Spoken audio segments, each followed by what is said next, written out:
السلام علیکم ناظرین، بسم اللہ الرحمن الرحیم۔ صلح حدیبیہ اور ابو جندل رضی اللہ عنہ اور ابو بصیر رضی اللہ عنہ کا قصہ۔ سن 6 ہجری میں حضور اقدس صلی اللہ علیہ وسلم عمرہ کے ارادے سے مکہ تشریف لے جا رہے تھے۔ کفار مکہ کو اس کی خبر ہوئی اور وہ اس خبر کو اپنی ذلت سمجھے، اسی لیے مزاحمت کی اور حدیبیہ میں آپ صلی اللہ علیہ وسلم کو رکنا پڑا۔ جان نثار صحابہ رضی اللہ عنہ ساتھ تھے جو حضور اقدس صلی اللہ علیہ وسلم پر جان قربان کرنا فخر سمجھتے تھے، لڑنے کو تیار ہو گئے، مگر حضور اقدس صلی اللہ علیہ وسلم نے مکہ والوں کی خاطر سے لڑنے کا ارادہ نہیں فرمایا۔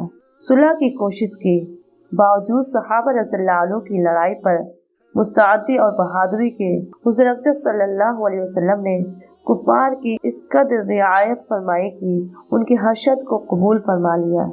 صحابہ رضی اللہ عنہ کو اس طرح دب کر صلح کرنا بہت ہی ناگوار تھا، مگر حضور اقدس صلی اللہ علیہ وسلم کے ارشاد کے سامنے کیا ہو سکتا تھا کہ جان نثار تھے، فرمانبردار تھے، اسی لیے حضرت عمر رضی اللہ عنہ جیسے بہادروں کو بھی دبنا پڑا۔ صلح میں جو شرطیں طے ہوئی ان شرطوں میں ایک شرط یہ بھی تھی کہ کافروں میں سے جو شخص اسلام لائے، ہجرت کرے، مسلمان اس کو مکہ واپس کر دے، اور مسلمانوں میں سے خدا نخواستہ اگر کوئی شخص مرتد ہو کر چلا آئے تو وہ واپس نہ کیا جائے۔ یہ صلح نامہ ابھی تک پورا لکھا بھی نہیں گیا تھا کہ حضرت ابو جندل رضی اللہ عنہ ایک صحابی تھے جو اسلام لانے کی وجہ سے طرح طرح کی تکلیفیں برداشت کر رہے تھے اور زنجیروں میں بندھے ہوئے تھے۔ اسی حالت میں گرتے پڑتے مسلمانوں کے لشکر میں اس امید پر پہنچے کہ ان لوگوں کی حمایت میں جا کر اس مصیبت سے چھٹکارا پاؤں گا۔ ان کے باپ سہیل نے جو اس صلح نامہ میں کفار کی طرف سے وکیل تھے اور اس وقت تک مسلمان نہیں ہوئے تھے، فتح مکہ میں مسلمان ہوئے۔ انہوں نے صاحبزادے کے تماشے مارے اور واپس لے جانے پر اصرار کیا۔ حضور اقدس صلی اللہ علیہ وسلم نے ارشاد فرمایا کہ ابھی صلح نامہ مرتب بھی نہیں ہوا، اسی لیے ابھی پابندی کس بات کی، مگر انہوں نے اس بات پر اصرار کیا۔ پھر حضور اقدس صلی اللہ علیہ وسلم نے ارشاد فرمایا کہ ایک آدمی مجھے مانگا ہی دے دو، مگر وہ لوگ ضد پر تھے نہ مانا۔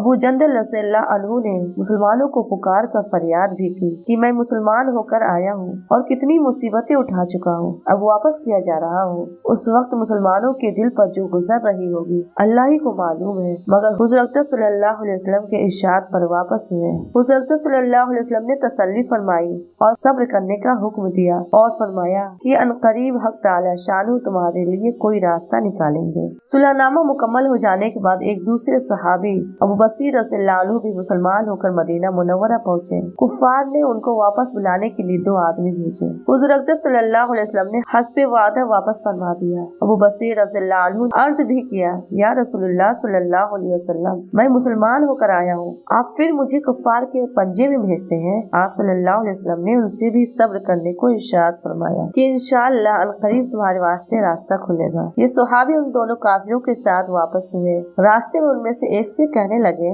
یار تیری یہ تلوار تو بڑی نفیس معلوم ہوتی ہے۔ شیخی باز آدمی ذرا سی بات میں پھول ہی جاتا ہے۔ وہ نیام سے نکال کر کہنے لگا کہ ہاں، میں نے بہت سے لوگوں پر اس کا تجربہ کیا۔ یہ کہہ کر تلوار ان کے حوالے کر دی۔ انہوں نے اسی پر اس کا تجربہ کیا۔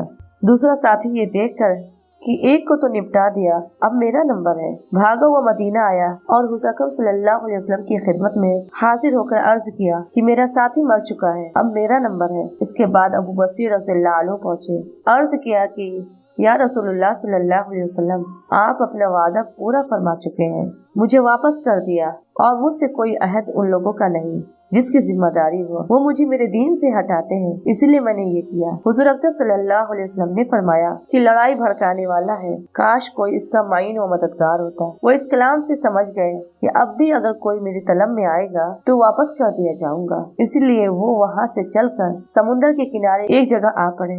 مکہ والوں کو اس قصہ کا حال معلوم ہوا تو ابو جندل رضی اللہ عنہ بھی جن کا قصہ پہلے گزرا چھپ کر وہیں پہنچ گئے۔ اسی طرح جو شخص مسلمان ہوتا وہ ان کے ساتھ جا ملتا۔